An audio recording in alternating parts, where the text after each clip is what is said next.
Boom, we are live, ladies and gentlemen. Thanks for joining us today. What a wild ride it has been. I know I didn't join in for a Bitcoin 100K party, but I was busy just out with friends having one in real life. So I wanted to touch base, dive into the charts, and share where I think we're headed next. The last video I posted, we were approximately at 87,000. I said we were on our way to 100 and beyond. So let's take a look how we are doing on that roadmap so far. Here on the daily chart is the large Bitcoin cup and handle that we had been following. It played out beautifully. If you were in our private members group or happened to watch these videos fairly consistently, you would have recognized this chart. And we were making comparisons to gold. Now, recently the larger community has come out and also started to compare gold to Bitcoin, but in a bit of a different function, which is as a store of value, or more importantly, as a money. I think largely the distinction between money and currency has not yet been understood by most people, and therefore they keep making the same mistake, assuming that the US dollar is money. It's not. It's a currency. People just think it's money because people are kind of dumb. Now, I'm also kind of dumb, but in general, I think I understand now at least the difference between money and currency, although that did take me time. Money is much more like a battery, much more like a commodity. It is better at maintaining some type of functional value throughout space and time, and usually is somewhat energy intensive to create. It's not just we're not just printing it, it actually takes effort. Now, one of the reasons why I think this is important is because of the next steps. Now, I believe we are on the pathway similar to what gold did. So here we see the first SOS and LPS, which is, I think, the defining primary support. So let's just focus in on this here. I'm going to use a giant green arrow. So this here, what appears to be a primary support and the first SOS and LPS phase. I suspect Bitcoin just did this. I suspect the Bitcoin price just created its first primary support phase. And I believe we run up to around $130,000 after. Now there's two scenarios I've been meditating on the last little bit.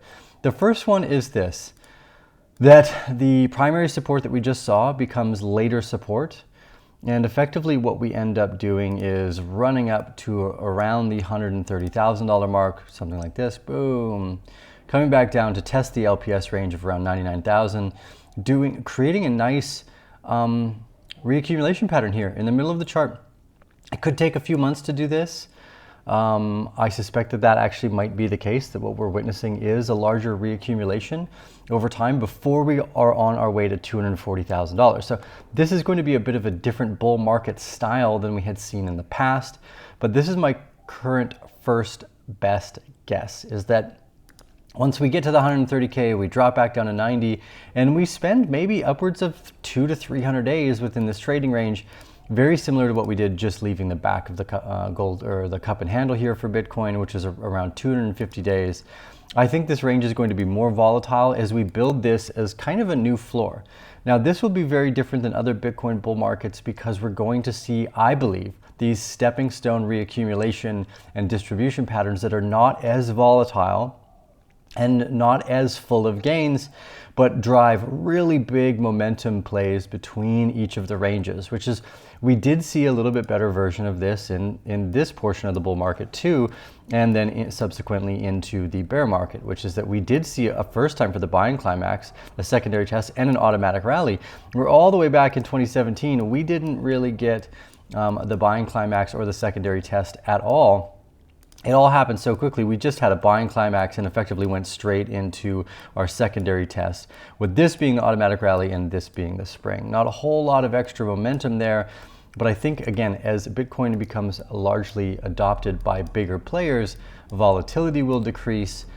There's a law of diminishing returns, and what you end up getting is a middle of the range reaccumulation that does something like this before going all the way upwards of $240,000. So I think we're about on the path to scream to those higher price potentials. And the other day, so now we're looking in on the 2 hour, we're getting real minutia based. We had looked at our primary support, or the start of this range's primary support, and I believe this was an above the box spring. Again, you will have to have been studying the Wyckoff charts with us in the Arcane Bear to understand what I'm talking about. So if you haven't yet, go ahead and go to arcanebear.com, and why not join the private newsletter and the private group? We've got hundreds of people in the Discord.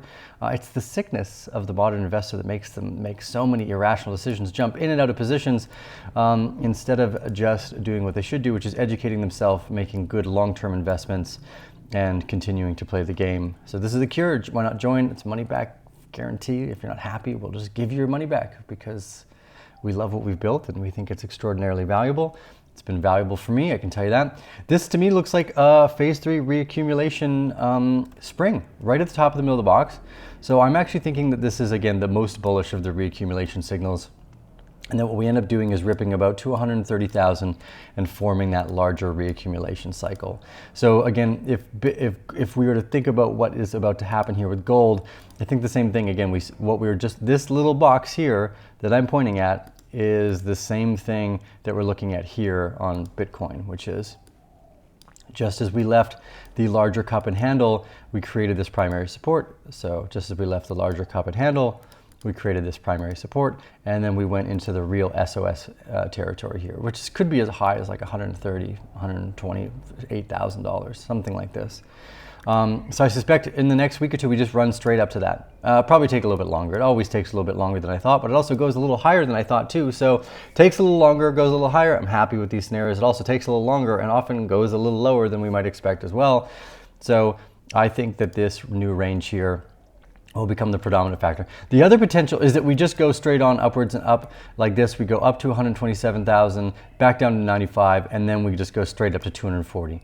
That is a potential. So both of these scenarios are likely, although I think the first one, where we spend more time in reaccumulation between 130 and the $98,000 mark, is the most likely situation. We could see something that actually parallels and moves significantly faster. We won't know until we have that data, and in those moments where we have that data, I will be making videos about that, so make sure you stay tuned and subscribe. Here, net inflows for Bitcoin have started to reduce, but this makes sense.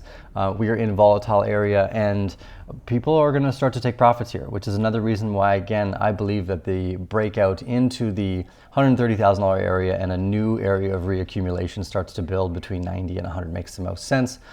Also, from our friends over here at Bitcoin Magazine Pro, this is the long and short-term holder changes. These also seem to mark fairly well the beginning and end of bull markets. As you can see, if we zoom in over here, both the long-term and short-term holders are now switching positions. And it's usually not till we get a peak out, and these look like they want to touch that the bull market is kind of in its finality. So we're not there yet, but we're on our way there. So it'll be really interesting to see how these two try to come down to meet one another. And usually as they bottom some sort of peak, as soon as that turns around, it's time to get out of the market. So far we have not seen that, has not turned around, not yet at least. Only a little bit in the previous market, up to that $70,000 area, did we see something where it looked like it was turning around. And again, this just turned into reaccumulation. So I suspect that the overall discrepancy between these two will actually get much closer together, as you've seen in the past year, between these blue and orange of the long-term and the short-term holder supplies coming in and basically trying to kiss one another. Lastly, we're going to take a look at the long and short. 2.25 billion long, 2.35 billion short. So we're kind of right in the middle ground. Not huge amounts of leverage on either side, but definitely people are playing with leverage. That last market sweep down to 90K removed a lot of leverage. It was actually really nice to see. And the bigger players, again, do this to acquire more Bitcoin at a cheaper price by reducing the leverage. If there's only so much Bitcoin out there in the open markets, and they know they have this huge basically gap function of liquidity here, seen again in this Bitcoin heat map, then that's what they're going to do. The bigger players are going to want to try to push the overall price down to get that cheaper Bitcoin. And that's what we see here.